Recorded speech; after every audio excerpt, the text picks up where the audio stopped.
स्वागत है आपका आज के एपिसोड में। चलिए शुरुआत करते हैं पिछले अभ्यास प्रश्न के साथ। निम्नलिखित में से कौन सा कथन जैव आवर्धन को परिभाषित करता है? ए, किसी पारितंत्र में विदेशी प्रजाति की वनस्पतियों का आक्रमण। बी, खाद्य श्रृंखला में एक स्तर से दूसरे स्तर में ऊर्जा का प्रवाह। सी, खाद्य श्रृंखला में एक स्तर से दूसरे स्तर में हानिकारक जैव रसायनों का संकेंद्रण। डी, किसी पारितंत्र में उसकी उत्पादकता बढ़ाने वाले तत्वों की कमी।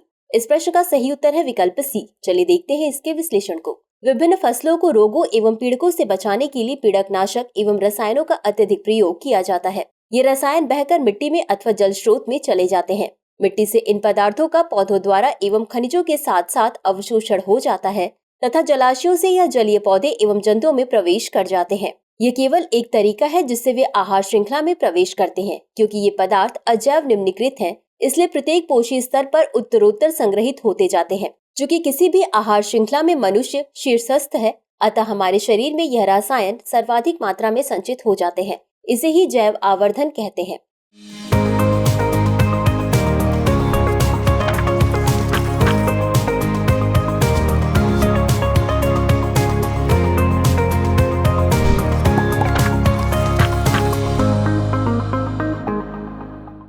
तो चलिए शुरुआत करते हैं आज के एपिसोड की पहले प्रश्न के साथ। निम्नलिखित कथनों पर विचार कीजिए। एक, भारत के GHG उत्सर्जन में राष्ट्रीय स्तर पर कृषि का योगदान 20% है।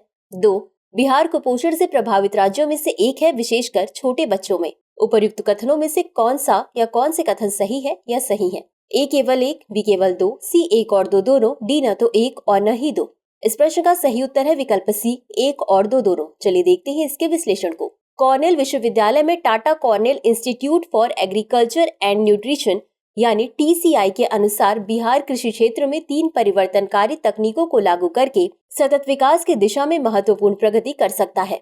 नीति संक्षिप्त में इस बात पर बल दिया गया है कि बिहार चावल उत्पादन और पशुपालन से जुड़े ग्रीन हाउस गैस उत्सर्जन को कम कर सकता है, उत्पादकता को बनाए रखते हुए यहाँ तक कि सुधार भी कर सकता है। नीति संक्षिप्त में TCI की शून्य भूख शून्य कार्बन खाद्य प्रणाली परियोजना के भीतर किए गए एक अध्ययन पर चर्चा की गई है। इसका उद्देश्य उत्पादकता के स्तर को बनाए रखते हुए बिहार में कृषि उत्सर्जन को कम करने की रणनीति विकसित करना है। भारत के GHG उत्सर्जन में राष्ट्रीय स्तर पर कृषि का योगदान 20% है, जिसमें बिहार कुपोषण से प्रभावित राज्यों में से एक है, खासकर छोटे बच्चों में। अतः कथन 1 और 2 सही है। अगला प्रश्न है, निम्नलिखित में से कौन सा राज्य विशेष श्रेणी का दर्जा यानी SCS में शामिल नहीं है? ए, अरुणाचल प्रदेश, बी, मणिपुर, सी, हिमाचल प्रदेश, डी, छत्तीसगढ़। इस प्रश्न का सही उत्तर है विकल्प डी, छत्तीसगढ़। चलिए देखते हैं इसके विश्लेषण को। विशेष श्रेणी का दर्जा। परिचय। विशेष श्रेणी का दर्जा यानी SCS एक वर्गीकरण है जो केंद्र द्वारा कुछ राज्यों को भौगोलिक और सामाजिक आर्थिक प्रतिकूलताओं के आधार पर विकास में सहायता के लिए दिया जाता है। यह योजना 5वें वित्त आयोग की सिफारिश पर वर्ष 1969 में शुरू की गई थी। राज्य को विशेष दर्जा देने के लिए विचारणीय कारक पहाड़ी और दुर्गम क्षेत्र, कम जनसंख्या घनत्व या जनजातीय आबादी का बड़ा हिस्सा, अंतर्राष्ट्रीय सीमाओं पर रणनीतिक स्थान, आर्थिक और अवसंरचनात्मक पिछड़ापन, राज्य के वित्त की गैर व्यवहार्य प्रकृति। 14वें वित्त आयोग ने पूर्वोत्तर और 3 पहाड़ी राज्यों को छोड़कर अन्य राज्यों के लिए विशेष श्रेणी का दर्जा समाप्त कर दिया है। विशेष दर्जा प्राप्त राज्य अरुणाचल प्रदेश, असम, हिमाचल प्रदेश, जम्मू और कश्मीर, मणिपुर, मेघालय, मिजोरम, नागालैंड, सिक्किम, त्रिपुरा और उत्तराखंड। अगला प्रश्न है, आदि कैलाश और ओम पर्वत के संदर्भ में निम्नलिखित कथनों पर विचार कीजिए। 1, ओम पर्वत को शिव कैलाश, छोटा कैलाश, बाबा कैलाश या जोंगलिंगकोंग चोटी के नाम से जाना जाता है। 2, दोनों चोटियां भगवान शिव के भक्तों के लिए धार्मिक महत्व रखती हैं। उपर्युक्त कथनों में से कौन सा या कौन से सही है या सही है? ए केवल एक, बी केवल दो, सी एक और दो दोनों, डी न तो एक और न ही दो। इस प्रश्न का सही उत्तर है विकल्प बी, केवल 2। चलिए देखते हैं इसके विश्लेषण को। आदि कैलाश और ओम पर्वत। आदि कैलाश को शिव कैलाश, छोटा कैलाश, बाबा कैलाश और जोंगलिंगकोंग चोटी के नाम से जाना जाता है। यह उत्तराखंड के पिथौरागढ़ जिले में हिमालय पर्वत श्रृंखला में स्थित एक पर्वत है, अतः कथन 1 सही नहीं है। ओम पर्वत कैलाश मानसरोवर यात्रा का भी एक हिस्सा है, जिसमें तिब्बत में कैलाश पर्वत और मानसरोवर झील की यात्रा शामिल है। आदि कैलाश और ओम पर्वत की पूजनीय पर्वत उत्तराखंड के पिथौरागढ़ जिले में भारत चीन सीमा पर स्थित है। भगवान शिव के भक्तों के लिए दोनों चोटियां धार्मिक महत्व रखती हैं, अतः कथन 2 सही है। अगला प्रश्न है, हाल ही में निम्नलिखित में से किस राज्य के विकास बोर्ड ने पर्यटन को बढ़ावा देने के लिए प्राइम फोकस टेक्नोलॉजीज के साथ साझेदारी की है? ए उत्तराखंड, बी हिमाचल प्रदेश, सी राजस्थान, डी कोई नहीं। इस प्रश्न का सही उत्तर है विकल्प ए उत्तराखंड। चलिए देखते हैं इसके विश्लेषण को। हाल ही में उत्तराखंड पर्यटन विकास बोर्ड यानी UTDB ने सुरम्य, आदि कैलाश और ओम पर्वत के पर्यटन को बढ़ावा देने के लिए प्राइम फोकस टेक्नोलॉजीज के साथ साझेदारी की है। प्राइम फोकस टेक्नोलॉजीज अपनी AI क्षमता और असाधारण मीडिया सेवाओं के लिए प्रसिद्ध है।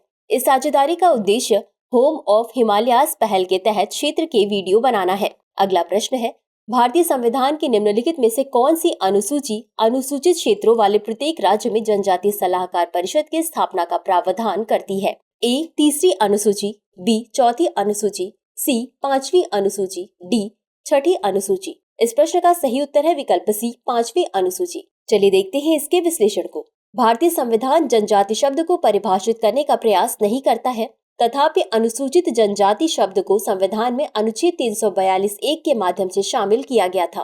राष्ट्रपति किसी राज्य या संघ राज्य क्षेत्र के संबंध में उसके राज्यपाल से परामर्श करने के पश्चात लोक अधिसूचना द्वारा उन जातियों, मूल वंशों या जनजातियों अथवा जातियों के भागों या उनके समूहों को विनिर्दिष्ट कर सकेगा जिन्हें इस संविधान के प्रयोजनों के लिए यथास्थिति उस राज्य या संघ राज्य क्षेत्र के संबंध में अनुसूचित जातियां समझा जाएगा। संविधान की 5वीं अनुसूची में अनुसूचित क्षेत्र वाले प्रत्येक राज्य में एक जनजातीय सलाहकार परिषद स्थापित करने का प्रावधान है। अगला प्रश्न है, निम्नलिखित में से किस वर्ष अनुसूचित जाति एवं अनुसूचित जनजाति अत्याचार निवारण अधिनियम लागू किया गया था? ए 1986, बी 1987, सी 1988 या डी 1989। इस प्रश्न का सही उत्तर है विकल्प डी 1989। चलिए देखते हैं इसके विश्लेषण को। SC या ST अधिनियम 1989 संसद द्वारा पारित एक अधिनियम है। यह अधिनियम SC और ST समुदायों के सदस्यों के विरुद्ध भेदभाव पर रोक लगाने तथा उनके विरुद्ध अत्याचार को रोकने के लिए बनाया गया है। यह अधिनियम 11 सितंबर 1989 को भारतीय संसद में पारित किया गया तथा 30 जनवरी 1990 को अधिसूचित किया गया। अगला प्रश्न है, किस राज्य सरकार ने जरूरतमंद लोगों को अपने स्वयं के कोष से आवास उपलब्ध कराने के लिए अबुआ आवास योजना शुरू की? ए छत्तीसगढ़, बी झारखंड, सी बिहार, डी उत्तर प्रदेश। इस प्रश्न का सही उत्तर है विकल्प बी झारखंड। चलिए देखते हैं इसके विश्लेषण को।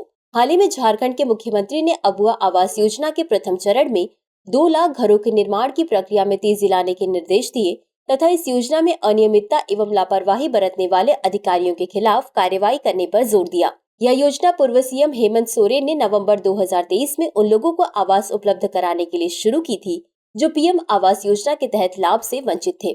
अबुआ आवास योजना के तहत राज्य सरकार अगले 2 वर्षों में 15,000 करोड़ रुपए से अधिक व्यय करके जरूरतमंद लोगों को अपने स्वयं की निधि से आवास प्रदान करेगी। योजना के तहत गरीबों, वंचितों, मजदूरों, किसानों, आदिवासियों, पिछड़ों और दलितों को 3 कमरे के आवास उपलब्ध करवाए जाएंगे। अगला प्रश्न है, वित्त आयोग के संदर्भ में निम्नलिखित कथनों पर विचार कीजिए। 1.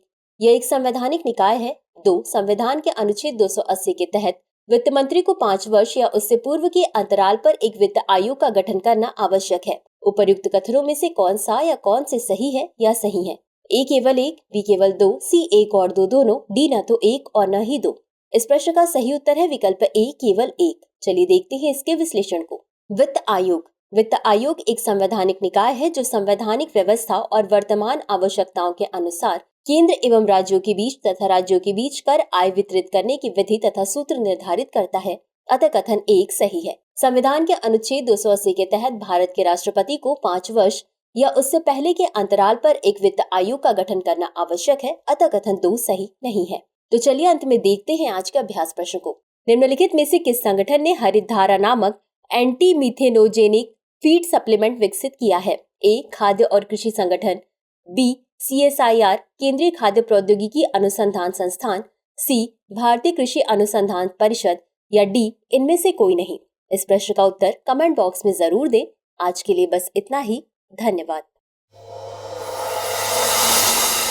डियर व्यूअर्स, अपने एग्जाम की तैयारी को और बेहतर करने के लिए हमारे चैनल को लाइक, शेयर और सब्सक्राइब करना न भूलें।